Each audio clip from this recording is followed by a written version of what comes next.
Hi everyone, Jay here from jaysplainsfood.com with Basic Bruschetta, or grilled garlic bread. Yes, this basic bruschetta is a perfect addition to a dish, or when paired with some dipping oil or fresh tomatoes, it makes a great snack or starter. So, we begin with the bread. Today, I'm using a baguette style, but Italians would probably be using a ciabatta style bread for this. Either way, the concept is the same. What is basic bruschetta, you ask? Let me explain.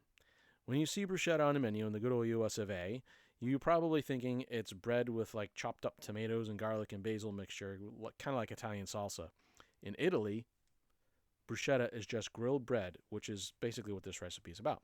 So, first we cut the bread in half like this to expose its soft insides, and then we drizzle or paint the bread with olive oil like so.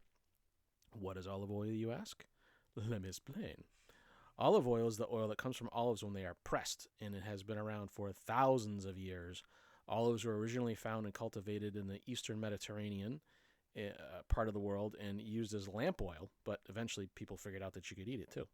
So, once we have our bread nicely oiled up, you're going to place the bread over direct heat on your grill like this, and be careful to check the bread and move it around frequently to avoid burning it. You want nicely golden brown bread, and not blackened bread, because blackened bread's gross. So once the bread is looking nice and toasty, we're going to pull it off the heat and give it a nice rub down with a fresh clove of garlic, like so. Why rub the bread with fresh garlic, you ask? Let me explain. So garlic, like all plants, are made up of cells. When you break down the cell walls of the garlic, it releases all the flavor compounds that garlic is known for. If you chop it up or slice it or grate it, you're going to get more or less garlicky flavor out of it according to how many cell walls you've broken. We're looking for a very subtle garlic flavor here, so we're just going to rub it onto the bread nice and gently.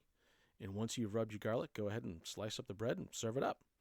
This bread is great as a side or even as a sandwich roll, and I know you'll love its toasty, garlicky flavor, so head on over to jaysplainsfood.com for the full recipe and ingredient amounts, and come back next week and I'll explain another one to you.